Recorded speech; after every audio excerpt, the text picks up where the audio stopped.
On today's video, guys, we have got a very special guest. We have got Sam Tighe coming into us to talk about the managerial merry-go-round that is taking place all across Europe and shaking up tactic boards and formation plans and depth charts all across the sorare stratosphere. Sam, thanks a lot for coming on the channel. Yeah, no problem, man. Lovely to speak to you and meet you. Always happy to talk about football. And, well, Challenge of Europe starts this weekend. So we better get cracking on this because one of the things I really want to talk about, well, they kick off in like 3 days. Yeah. The Russian league's always one of these ones. I found it last year with Belgium that they just start, it's so easily forgotten how early they actually kick in. And Belgium has a kind of weird habit of starting like super early. I remember listening to a podcast last year that kind of told us about that. But obviously Russia always pull theirs forward significantly because of the huge winter break in the middle. Yeah, for sure. I mean, Russia, it hasn't taken me by surprise because I was watching that sorare calendar like a hawk back in June because I haven't been able to field a rare team since May because I don't have any America or Asian assets. You know, I'm less than a year into my sorare journey, so I've really only got like a threshold chasing team for the European zones. So I was looking at that calendar and I was trying to figure out what is the earliest possible point this summer that I can get back on the threshold chain. And I realised that Denmark and Russia and one other kicked off basically mid-July. And I was like, right, this is my chance. I got to get Danish league players, and I got to get Russian players, and I can still use that common goalkeeper for a little bit. Then a week later, obviously, Belgium kicks back in and a few others, fine. But 15th of July, circled on my calendar, as they like to say in football, for about 6 weeks now. So I'm very excited for the weekend. Yeah, that's a huge game week. And the Russian team that you're kind of most excited about is Dinamo Moscow with new manager Djukanovic coming in. Yeah, big time. Yeah, I've got some theories here. I don't know if they're going to be correct, but we can get to that a little bit later. But this is the joy of limited. You can kind of go in for a relatively low cost and test a few theories and not get too burned if it goes wrong. Yeah, for sure. And I know from like kind of following the Russian league over the last kind of season and a bit, like Dinamo Moscow are one of these teams that, you know, they can be a lot of fun to dabble in. Like it's one of these teams that like a year and a half ago, everyone built their threshold teams out of buying like Danny Foemans and Szymanskis and Ordettes and all these like staple cards. They were just, everyone had them when they started and they were reliable, plug and play. They did as they were told, you know, they didn't make any horrible mistakes. And then if you had decent bit of money, maybe went and got Zakharyan on top for good measure and played some U23s with him and Szymanski. Yeah. Well, half of them are gone now. Yeah. so the scenario has changed a little bit. Didn't watch much Russian football last season. Had a Wilmar Barrios rare that led me to, I think, like 15 thresholds. That guy is awesome. I absolutely adore him. He's an absolute guaranteed 60-pointer. Stick the armband on him every single week. So bit of Zenit, but Dinamo Moscow is new to me, so I'm very interested. Yeah. Well, Zakharyan still being there, I think, is probably the best thing they've got going for them. Obviously, the manager, like I know from watching, you know, the thing with Djukanovic is the amount of times he got to the Prem and actually managing the Prem obviously is way out of ratio, you know, for what it should be, just from sackings and whatever. But he's always been known to me as being like an attacking coach. People like to have him. If they've got attacking players, he'll get them to score 30 goals a season and get them into danger zones enough times throughout the year, like the championship and whatever, especially. And having a creative force like Zakharyan, I think is going to be a huge asset for them this year. Yeah, it seems like it. I mean, I know Slav's kind of style of play quite well. I went to quite a lot of the Fulham games in the year that they got promoted to the Premier League, and obviously when they got to the Premier League, it wasn't the roaring success they kind of hoped it would be. In fact, to be fair, it's probably his football was a little bit naive to a point, given that the step up in quality. But in the Championship, as a kind of one of the top dogs, absolutely amazing. I mean, the control of possession and the control of the tempo of the game that they showed was beautiful. And he got the best football I've ever seen out of Tom Kearney. And when Tom Kearney plays well, he plays extremely well. He made Ryan Fredericks look like Serginho Dest at times. You know, his fullbacks are so involved in the final third. The possession strangle is 65, 70%. So Djukanovic is a coach who wants to control possession and control territory. And I didn't check the stats, but I would not be surprised if those midfielders, were getting 100 touches a game. So moving that into Dinamo Moscow, I was like, right, well, what effect can Slavisa Djukanovic have on some of these players' possession scores? And I'd like to play a little game and have a little experiment. and try and figure out if I can build like a full Dinamo Moscow stack in limited and see where it goes.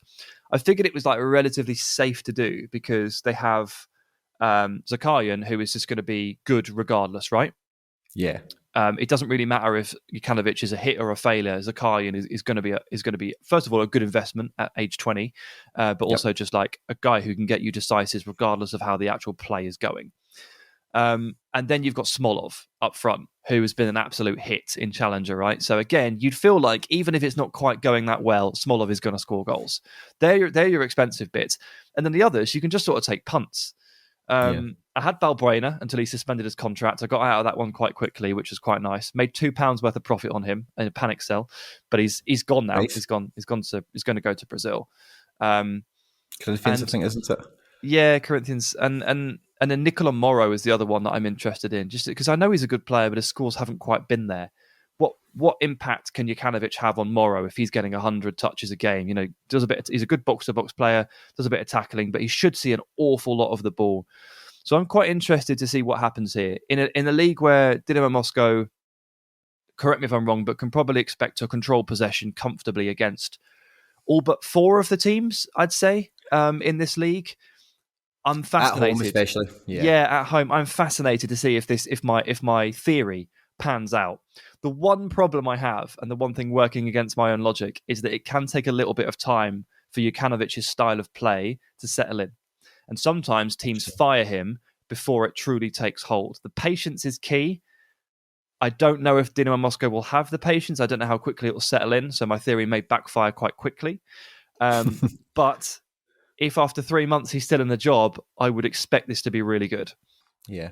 And I think if certainly when you take away like Zakarian and Smolov, like I don't even think Smolov is he's not cheap, certainly, you know, but as far as like rare forwards go, I suppose he's quite expensive for being a 32-year-old, but expected goals from somebody like that, as I say, being the main guy up front, or expected decisive actions, I think he's probably get good, you know, points per pound, you know, or whatever. But I like, you know, listening to you talk there about Jukanovic. I think Daniel Foman seems to still be there, you know. I think he's a great shout for a player that could take a 5-point increase on maybe even his L40 with a different style of play like that. That's a bit more focused on that kind of build-up play that you were describing. Yeah, and I think he's on penalties as well, which makes him naturally like a very attractive option. So I actually haven't got Fomin. I wanted to go a bit cheaper than that. I wanted to go with Moro, and really test the theory out and try and get a jump out of it to go like, okay, well, can we take this guy from 40 to 55 rather than sort of like 55 to 60? So that was my theory there. But I think Fomin is obviously a very attractive option for the same boost, but also has that kind of probably more of a chance of a decisive action. So we'll see exactly how it goes. I'm quite excited. I don't think I've ever been excited for Russian football to kick off, but I'm really excited to see how this team does. But what I have done, I've also been a bit of a coward. For the first week, I have actually decided to sit Moro on the side and wait and see if the score increases, because I have a Victor Claesson at Copenhagen, who I just feel is I should probably go with the known quantity and then maybe mix Moro in later if that's what's required. So we'll see. Yeah. You might hear me howling from London as Moro picks up 2 decisives and I'm screaming. Yeah.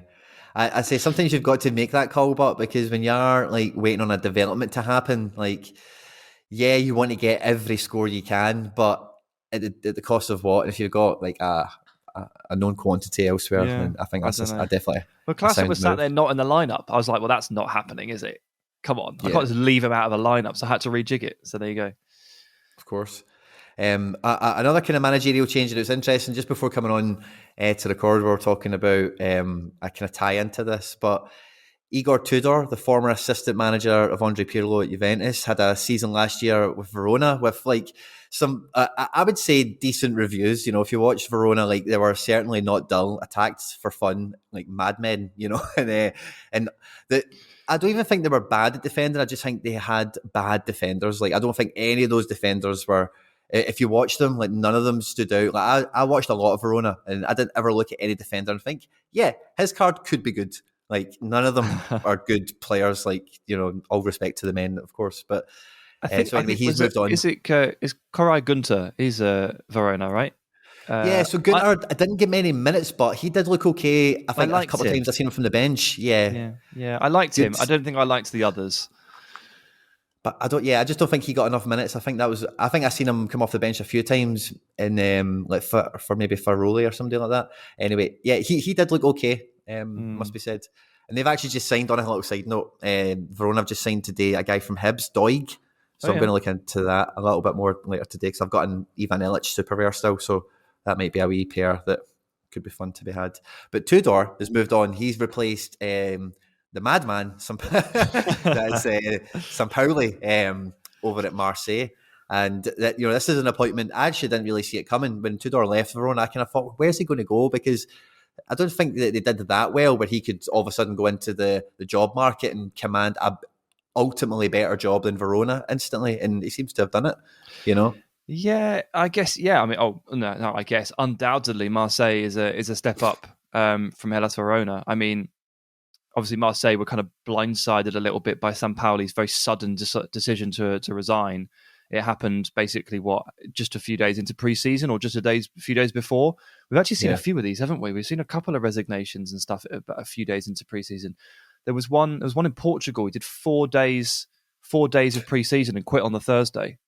What are you doing? Wow. How did you not come to this decision last week before pre-season? Yeah. So very strange, but I think obviously Marseille have just tried to move really fast, right? Stabilize and try to grab someone. And they got Tudor done like really fast. Credit to them. Yep. They were like, oh, need a manager. Next day they had a manager.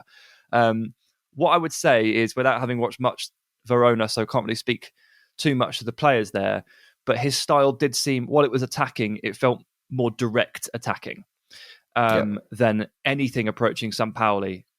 So I think that this is a real stylistic shift from Sampaoli to Tudor. I don't know how that affects players, but I think the method of attacking will become much more direct, and that will obviously leave some players in the lurch and maybe bring some to the fore. I don't know what the situation will be, but it does feel like a real stylistic change. It's not like the blueprint change, is it? It's not the Red Bull model where you lose one coach and you pick one up who's very similar. This feels quite different. I think the main formation is like 3-4-3. So I think in principle, in terms of I know Sampaoli played, and I know there's a lot of personnel changes at the back, with Saliba and whatever, Kamara being gone. But Sampaoli's formation was so specific. He often did that 3-3-1-3, moving into a 4-2-3-1 thing with Boubacar, Kamara kind of playing 3 positions at once. Anything away from that, any step away from that is going to be really weird and different, right? Yeah, agreed. So, from left mid or left wing back or whatever, they had Lazovic, who was a midfielder. So that's why there was definitely no defender cards that were even worth anything. Because if anyone was going to be a defender, you'd hope it would have been him. But I think that kind of play of having the wing back, full backs, and then it was very direct. It was really counter attack based, and then see the front three. They were like Simeone, Caprari, Barak, and there was another boy that floated around as well. Pace and a little kind of triangle of get up the pitch quick, and then the 3 of you guys get a couple of passes, get a shot, So again, from the couple of times I watched Marseille back end of the season, depending on what transfer business gets done, but I think guys like Cengiz Under, Amin Harit, some of these guys might really get into their own zone with this kind of attack. Yeah, they might do. I mean, Marseille do actually have quite a lot of different profiles of forwards, don't they? And we saw. I watched quite a lot of them at the beginning of the season, and then sort of cooled off on them towards the end of the season. And Bomba Dieng was someone who kind of shot to the fore there and ended up in Africa Cup of Nations squads and all sorts. And he feels like the kind of profile of attacker that I think Igor Tudor will really, really like. Really snappy, really direct, makes his decisions quickly, passes, moves, into space. I think that's kind of what's going to happen. He's ultimately upgraded his squad. So we're going to find out if he was limited by Hellas Verona and what they had to offer in terms of personnel, or if he's going to just try the same blueprint with an upgraded quality of player and it starts to fly. I don't know. I don't know what happens. I'm going to stay away from it personally. I know that you're going to take a look. I'm going to stay away and I'm going to watch from the sidelines to see what happens. Yeah. That's kind of what I'm going to be doing as well. I'm not going into. I was actually really close. I got a super rare Marcus Llorente the other day, and I was super close to getting a super rare Amin Harit instead because he was like half the price. And I thought, man, if that works, like, he's a midfielder card as well, you know. So like if he's getting lots of take-ons, one-on-one dribbles. So again, one thing that I think it gets scored, like if you, depending on the way the ball's played, sometimes a sheer foot race can count as like a dual one. You know, and if you've got guys that are just burning guys for pace for a full match, you can quickly rack up like 7 joules one. And for a midfielder who's seen as an attacker, it can be an easy way of racking up some of those defensive actions that can add some good points. But yeah, so I'll be watching from afar on this one as well, but I'll definitely be watching it. You know, I want to see it unfold and I want to see how all that kind of pans out. Another one I'm thinking about paying a lot more attention to next year, and is one that I definitely wanted to get your take on, was the man that is Diego Martinez at Espanyol, with them recently shocking European football, in my opinion, in signing Vinicius Souza. It wasn't Ajax, it wasn't PSV, it wasn't Celtic, it wasn't Benfica or Fenerbahce or Bruges or any of these teams. It was little old Espanyol. So what's Vinicius Souza walking into? What's Espanyol? What they've tried to become? Yeah, I mean, I don't actually know anything about Vinicius Souza, so I'll talk about Diego Martinez for a start, and then we can maybe wrap it back round to the player, and you can tell me what kind of profile he is. But I'm possibly England's biggest Diego Martinez fan, because I am a Granada supporter. I went there 4 or 5 years ago and caught a game. My wife's brother lived there for a bit and sort of created a bit of a connection. We've been relegated twice in the 5 years that I've been supporting them, which is not ideal. But when we're not getting relegated, we happen to go on an amazing journey led by Diego Martinez, promoted from the Segunda, an amazing first season in the Primera, and then got into the Europa League. And then the following season managed to stabilise in the league and get to the knockout rounds of the Europa League, beat Napoli over 2 legs, and were only felled by Manchester United. It was an incredible, incredible season. The big shame was that it was the COVID season, and it's the best season in the club's history, and the fans never got to witness it in person. First ever European campaign, best ever season. No one was there to see it. It was a real, real shame. I was desperate to get out and watch some of the games over in Europe, and I wasn't allowed to do that, wasn't able to do that. No one was. It was a massive shame. But the man who masterminded all of this was Diego Martinez, who I categorize as a bit of a poor man's Diego Simeone. Not an offensive comment. I think it's intended as a compliment. I mean, first of all, just like Simeone, he dresses and looks like a Bond villain. He wears long black coats and wears black leather gloves and patrols. It's unbelievable, and he patrols across the touchline, and he looks genuinely really scary. So in that sense, he's a bit like Simeone, but he also does like a kind of 4-2-3-1, 4-4-2, direct attack. Doesn't necessarily press high, but has like a very intense kind of mid-block pressing. So like once the ball gets into the middle third of the pitch, it's all action, it's all energy. Very good at defending deep. And he manages to convince all of the players to give him absolutely everything. Every last drop. They all play at 110% for this man. He's someone that can command a room and get absolutely every single last drop out of you. And he seems to be able to do it with every single player he comes across, which so many managers struggle with, but he manages to do. So the setup of the team, generally speaking, was 4-2-3-1. So he liked a nice midfield pair.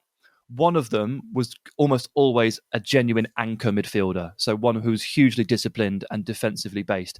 That for a long time was Maxime Gonalons. I don't know if you remember him from Arsenal links in years gone by, and he was a relatively high-profile player in France for a while. He's now about 33. He's just left Granada, but for a while he was sort of living a second career in Granada under Diego Martinez. And next to him was a slightly more expansive footballer, a midfielder who can pass, who can shoot, who can break the lines, but also has to have that kind of defensive awareness. So that was Luis Milla for Granada, who is an amazing footballer. He's absolutely brilliant. I hope he doesn't leave. He's definitely going to leave. And that was the midfield pairing. So I'm going to go ahead and assume that Vinicius Souza is holding midfielder and is going to be pegged for one of those two roles. But which one is it? What kind of a player is he? I think like he could probably go into either or. Like I was thinking straight away, like because I only watched a little bit of Espanyol last year because I got a Yangel Herrera card, and he fits more the second. One of my favourite players. Yangel Herrera is one of my favourites. He's good fun, for sure. Still don't know where he's going to end up this year. But I kind of naturally thought he would be the kind of body and soul replacement for him, because Angel Herrera will go into the opposition box maybe 4 times a game, but like it's not, 12 times or whatever. And No, sometimes when he goes up there, nobody passes to him and he's got so to just recover. when Herrera obviously took in 2 loans at Granada, and Yep. they were both under Diego Martinez. So first of all, would not be remotely surprised to see Yangel Herrera just loaned back to Espanyol this season, or signed, because Diego Martinez is there. So there's an interesting one. Okay. But he actually used Yangel Herrera as a 10 quite a lot of the time in the second season. Used him as like a really advanced defensive presence. So that meant that the pressing in the middle zones was really strong. The defensive awareness worked from the number 10 backwards and not just relying on the pivot. And Herrera is actually really good at heading the ball into the net. He's a proper aerial presence. So he was getting into the box. He was scoring from corners. He was scoring from crosses. And not only was he disrupting things much further up than you would expect him to, but he was also actually a threat in the box as well. So he was the perfect player for Martinez, who just wants to ruin your day. Playing someone like Yangel Herrera as the 10 is one of the best ways to do that. So you never know with Martinez and exactly what his midfield coordination is going to be. But let's just say that we wouldn't rule out necessarily Vinicius Sousa as a 10 playing even higher up the pitch, because you just never know with this guy. That's incredible to think of. Yeah. And it's kind of like, I always think about, when I hear about that kind of tactic, I think of it as like the John McGinn role, like that guy who's just like a pure energy box-to-box guy. You just put him in the attacking third and just let him run around and he did. I mean, I havoc. remember watched a bit of that. He probably does it for Scotland a bit more than Villa. But he was actually really good at that for Villa in terms of leading the press when he had to step in and do that role. I think while Jack Grealish was injured, so it was some time ago. I think of it as the Freddie Guarin role, because nice. Inter used Guarin as that player for like a full 2 seasons, and I think it was actually genuinely well ahead of its curve. Yeah. And they put him there so he could tackle and shoot from 25 yards. And you know what? For 6 months, it was really effective. Yeah. If you understand the Freddie Guarin reference, then you need to hit a like on the video for sure, man. That's an old school player that no one will know unless you know him. It's one of those names, isn't it? So yeah, I love that. And the last thing I'll kind of say on Espanyol is, listening to you describe the manager there really makes me understand a bit better how RDT did so well. He's a, like you're describing him as one of these guys that will get players to 110% all the time. And he went on a real hot streak of, like breaking all sorts of XG for himself and setting new personal best for goals in a season, and even getting shouts for like the Spain team and stuff like that. I don't know if he actually made it. He was definitely named in the squad over the summer period. I don't know if he actually made the squad, but he was named in it. He's definitely been a presence for them. I mean, Spain have struggled massively for a 9, right? So if you don't want to play with a 9, fine, go and take your Morata, your Gerard Moreno, all that stuff. But one of your 3 or 4 strikers should probably be Raul de Tomas, who is actually a 9. Like, if it all goes wrong, stick him in the box. I'm interested to see what happens here under Martinez with RDT, because at least with Granada, Martinez preferred a big man up front, a focal point striker. He signed Joselu, who obviously went down, and they signed him. And he scored really well on the platform. His L5 is really, really strong. And Diego Martinez has chosen him and brought him in. I don't think that's a problem for RDT unless they're selling him. I think he'll just play them together. But it will be one of those situations where there is a focal point striker, RDT probably working off the back of him, off the side of him, buzzing around, maybe over the top, that sort of thing. One thing I would say is, while I don't really know what the coordination is going to be, Martinez did a really good job at Granada of manufacturing space for the players around the target man. So he used Jorge Molina, who again was actually quite a good scorer a certain part of this season, but he's obviously been relegated. He's also 40, so don't buy him. But Molina was used as basically a distraction, someone who occupies centre-backs.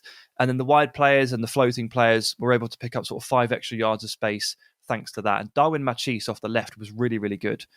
So I'm kind of looking at Nico Melamed here from Espanyol and just wondering, had a bit of a breakout season last season, is he Darwin Machis in waiting here? Is he someone like, and is Raul de Tomas, is he like what Luis Suarez was, which was like a really good forward that buzzed off the big man? Very interesting. I'm trying to draw the comparisons here. I'm trying to work out who's who. because I'm pretty sure I know what Martinez wants to do, and therefore I'm trying to sort of project off the back of that who's going to be in a good spot for Espanyol. And Joselu is Molina, Raul de Tomas is Luis Suarez, Nico Melamed is Darwin Machis, and Sousa is probably Gonalons. So we'll see how it goes. But they've picked up a really good manager. I know it was back to the Sousa conversation. I know everyone was gutted, but he's going to play in a low block, and he's going to tackle and harry. And those multipliers aren't out of the question here. It might not be as bad as people think it is. Yeah. I think sometimes some of these Champ Euro squads can surprise you. If it's all about scoring points on the matrix and scoreable actions, and I think there's definitely maybe something else to be seen there. Yeah. Another kind of managerial appointment that kind of happened over the last couple of days, kind of out of nowhere, I suppose. Wasn't a huge surprise to see the guy get a job eventually, but was Fonseca going to Lille. I've not been a big fan of Lille over the last year or two since they won the title and everything. They've just been an absolute headache to have cards for, and they're gross to watch, man. Awful to watch. Yeah. What do we think about Fonseca going into Lille? Surely he can only improve them, but how much improvement is there to be had? Yeah, I mean, he can only make things better. The job that Jocelyn Gourvenec did last season was horrible, in my opinion, really bad. I know that defending the title was completely and utterly out of the question because of the financial constraints at Lille and the fact that obviously PSG are going to come back with a vengeance. But I find it really fitting that, I'm just going to load up the table just to double check this, but Lille finished 10th out of 20 with a goal difference of 0. They were average in every sense of the word, the epitome of average, and they were painful to watch at times. It was really bad. Now, let's not pretend that Christophe Galtier's Lille were an absolute joy at times, because they were pretty tough to watch at times, but it was effective football. I mean, it won them a title. They won a lot of games 1-0, and they really held their nerve towards the end of the season. In fact, their final stage of the season reminded me a lot of AC Milan last season, just gone. A lot of 1-0s, a lot of 2-0s, a lot of clean sheets, a lot of holding your nerve to see off the title.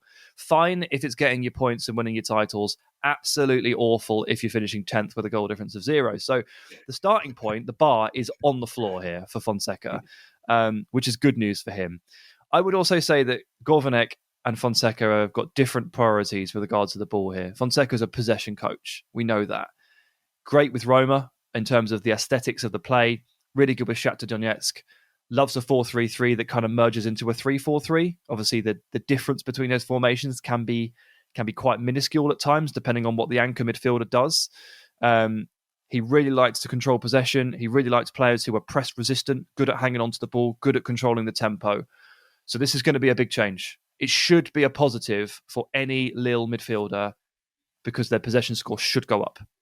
They should have way more touches. They should have way more passes, many more completed actions. The problem for us when we're trying to assess this from a sorare perspective is we just don't know who the hell is going to be lining up for Lille on day one, because every other week they lose another player. Another one goes, he drops. So Renato Sanchez is not going to be there. Like, he may still be there, but he ain't going to be there. I saw reports this morning that Bradaric, the left wing back or left back, is going to go. Jonathan David's future is unclear, and they've just this morning signed Mohamed Bayo from Clermont as a new striker, 14 million. It's not a small amount of money for Lille, not a small amount of money at all. Interesting. I don't know much about him, unfortunately, but there's a new guy in the forward line and he costs 14 million. Like, we have to assess this. We have to look at it. Mm-hmm. I don't think Fonseca can play a back three because he just literally doesn't have enough centre backs. They've only got 2. They signed one from Chavez from the Portuguese second tier. He's never played in the Portuguese first tier. Is he going to be rushed in? I sincerely hope not. That seems like it would be a bit much too soon. So we're looking at 4-3-3 and we're trying to figure out who's going to stick around. Captain Benjamin Andre, surely he sticks around and surely his scores go up a little bit. He wasn't a bad scorer last season, to be honest. No. See, John Nellis bought his unique a couple of weeks ago. Benjamin Andre. So. Oh yeah, of course. Yeah. So yeah, look at the thing about Andre. Yeah, the thing about Andre is he's always been like that kind of solid 54 guy. Like when he played, like especially when Lille won the title, he'd get 54 and 58s and all that kind of stuff for fun. So yeah, he definitely. And I'm actually thinking when you're saying there, if he was to, the the way it can kind of maybe play out with some of these formations, the way actually when they're on the ball, the way the team kind of shapes up into the opposition half. Like he might even be one of these kind of pseudo centre halves, like just moving the ball left to right across the halfway line and just racking up these passing points, because they don't have anyone else really. That Zika, I think Zika's linked to move away as well. Gone. He's gone. I think he got released. I think his contract finished. Yeah, I thought. Yeah, I like Zeka. I think he's actually quite good. He didn't really get to play all the time last season because Andre's the captain and Renato Sanchez is the best midfielder. But Zeka was just like, every time he played, his progressive passing was really eye-catching. I really liked him, but didn't get to play that much. So, yeah, another one gone. Another one down. Amadou Onana keeps getting linked to West Ham. Is he going to be there? I don't know. I feel like they've sort of simultaneously got loads of these midfielders and also none of them. They've signed Jonas Martin on a free transfer. Don't know a lot about him. Maybe he's the player. But you talking about the pseudo centre-half that just kind of pushes the ball from one half to the other just reminds me of... that is basically Luca de la Torre. That has literally been his job at, is it Heerenveen, I think? Mm-hmm. He just sits 5 yards behind the halfway line and passes the ball 5 yards over the halfway line, up and down the halfway line. It's ridiculous. You look at his passing maps, it's like he operates in a 10-yard space. Sometimes that's all you need to get 50 points. Yeah, no, for sure.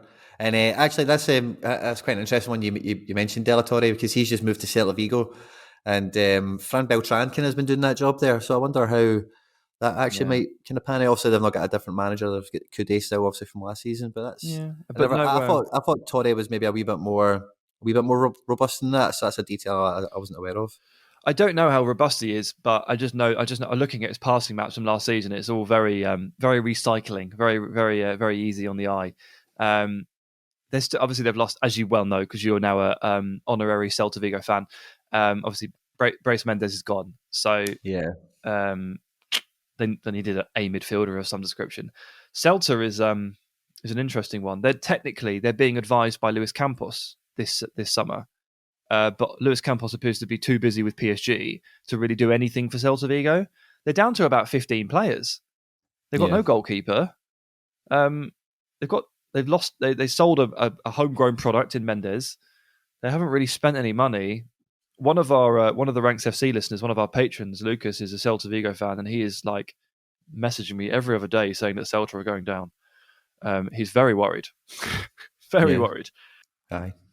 Because with Santi Mina, he's away to jail and stuff like that as well, and the squad is getting super got one centre back. They sold all the others. Oh dear! But back on Lille, big possession boost here. I'm quite excited to see it.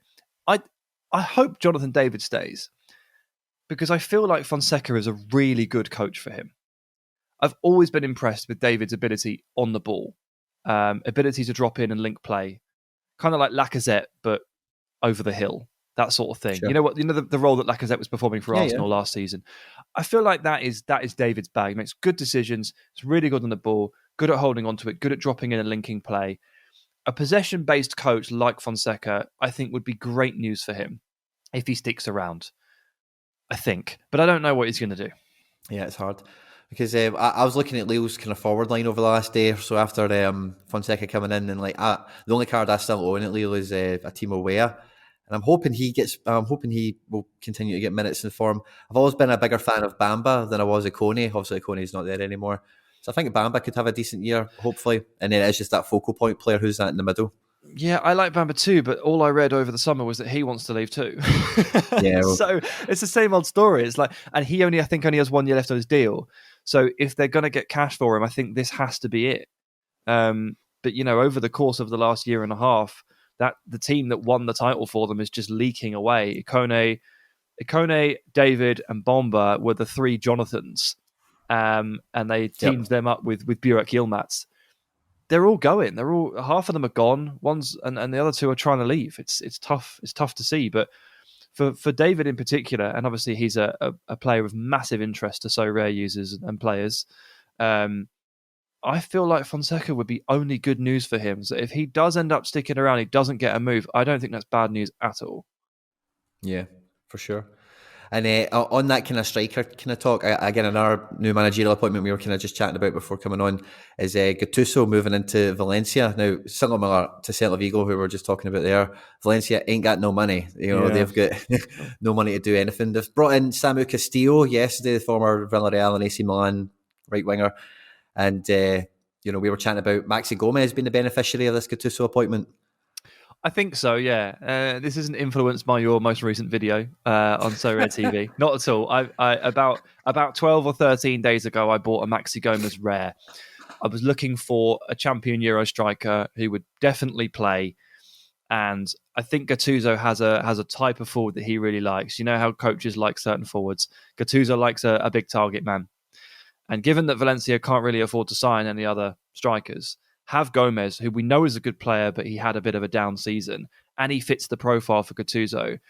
I'm taking a strike, and I'm gambling on a rejuvenation for Maxi Gomez, an every week starter, possibly 10, 15 goals for him. Target man, good for the others as well, obviously. The others can bounce off him and play off him. He can use him as a distraction, but he can get on his head on the end of crosses and stuff like that. I'm not expecting fireworks from Valencia under Gattuso, but I do think that he is a very Gattuso forward, and therefore is probably locked in for starts, and therefore it just becomes very attractive. I got him for what I think is quite a good price, about 140 quid. For a rare striker, that's on the low side. That's less than Olivier Giroud, who is 35 or something, and Gomez is about 25. So I'm quite pleased with that one. And there's another example of me testing a theory. So I do sometimes put my money where my mouth is. Dinamo Moscow, Maxi Gomez. Well, the ones you get really excited about, it's hard not to. I think with limited cards, it makes it so much easier to just go. I do a lot of underdog cards now, but the ones where you feel like, oh, that's a good one I found, or I can feel that's going to come. Then 100%. Yeah, I've also bought a Nico Melamed from Espanyol on the theory that he may be a bit of a Darwin Machis for Espanyol. And the irony is that actually Nico Melamed was like the second or third card I ever bought on this platform. Cool. Like 10 months ago, I bought one for about a tenner. He got a little run of starts and scored a goal in like 3 weeks, and I sold him for 25 quid. So obviously that's the beauty of very liquid limited market under 23. As soon as they start to catch fire, bang, the price just goes. And I sold him. I bought him for a tenner, sold him for 25. And this summer, I've just bought him for a tenner. I was like, extras repeating. I was just checking to see if I was like, is it the same card? Could it be the same one? But I've done it again, and I expect him to get a little run, score a few goals, and I'll probably sell him for 25 quid again. I'm more than happy to do this every year if you let me. Yeah. No, of course. I love strategies like that. Yeah. And I was actually, see, coming into this season, I was actually a little bit kind of quietly worried about a month ago. I was thinking, like, I remember last year getting really excited about this team and that team and this transfer, and I'm like, man, nothing's really happening outside of Celtic that I was super excited about.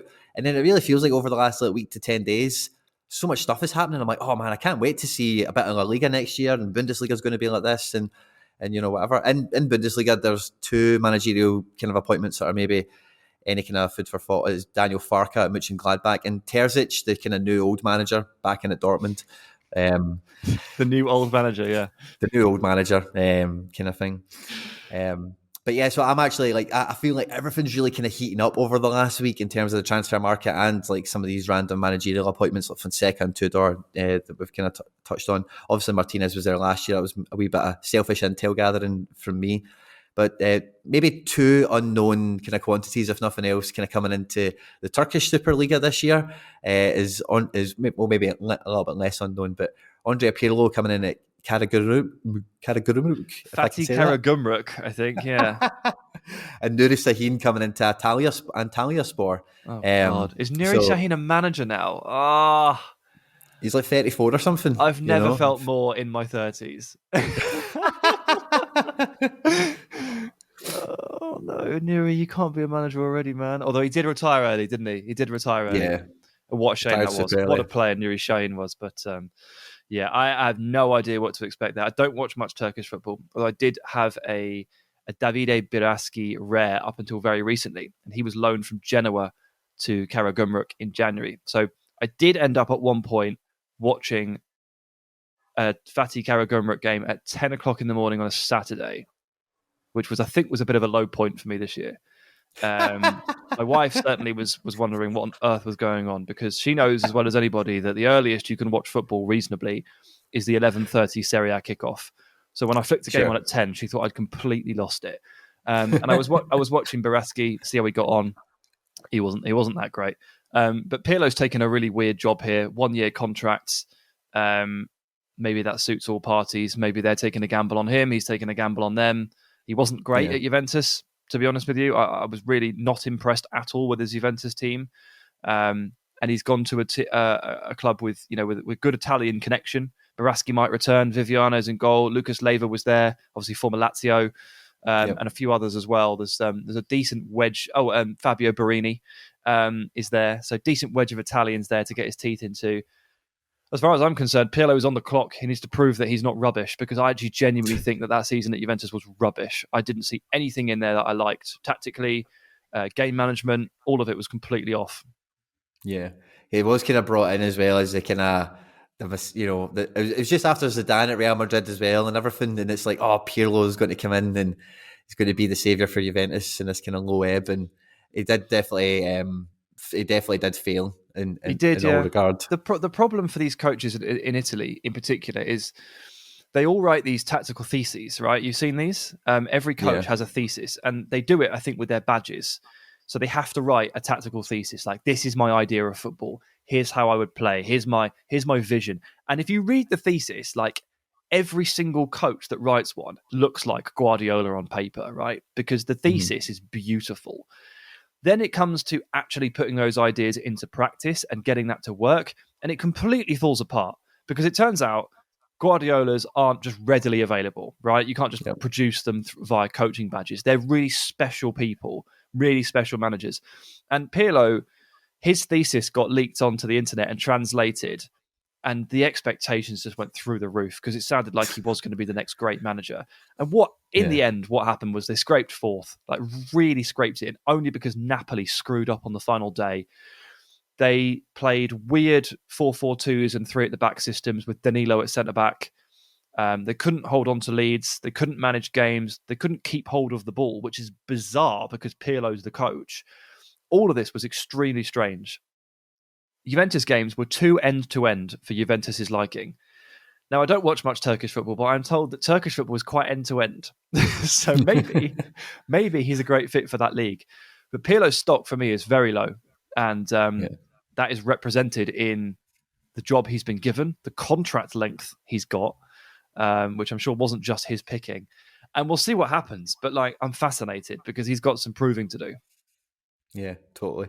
And I always think when these random things kind of happen in Turkey as well, because the Turkish clubs, even though lesser known ones, you can't rule out the fact that they could just spend 30 million in a transfer window on a bunch of Premier League, B-listers and Serie A, has-beens and whatever, and just assemble some sort of team and have a shot at it. So transfer activity is always interesting with these ones. I think Karagümrük have been built slightly more cleverly. They've been promoted a lot of times recently. I don't know if you know much about their recent history, but they were like 4 tiers down 10 years ago, and they've done that thing where they've kind of shot up the pyramid very quickly. I think it's 3 or 4 promotions in the space of 8 years or something like that.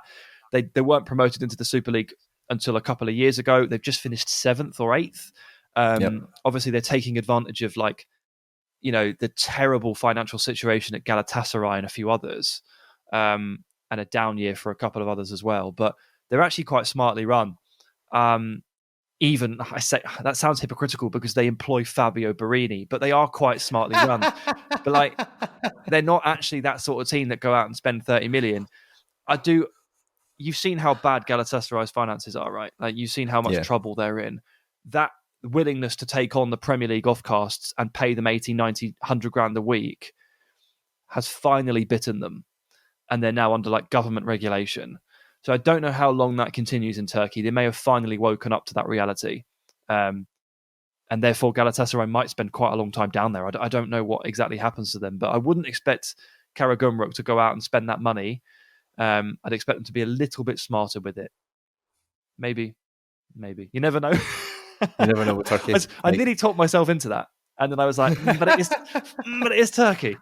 Yeah, you just never know. It's always a random team you've never heard of, and it's like, they're picking up Roberto Carlos and Cliche and everyone else, and they just go for it. For sure. Sam, it's been an absolute pleasure. Thanks very much for coming on and having a chat with me around some of these kind of managerial kind of merry-go-rounds that were, some of the ones we know about, some of the ones we're just kind of finding out as we're going. It's been an absolute pleasure, man. Thank you. Yeah, I absolutely love managerial merry-go-rounds. How fun was the Bundesliga last year when they all swapped coaches? 7 out of the top 8 all decided, oh no, we'll just do one of these. And it worked out for like almost none of them. So let's see what happens. I mean, I think we've picked a good time to talk about this because surely now at this point, literally mid-June, there are no more managerial changes to come, right?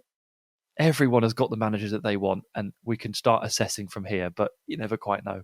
Italy, there's always a bit of room for some crazy madness and toys at the pram at the last minute. So yeah, very true, very true. Anyway, pleasure to come on and speak to you, mate, and good to learn a few things from you as well.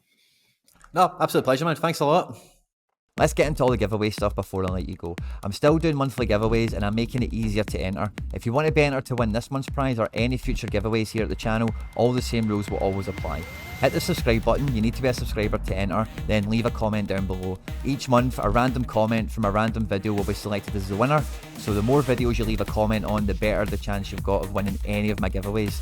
All the winners are announced at the end of videos the same way as we're doing here.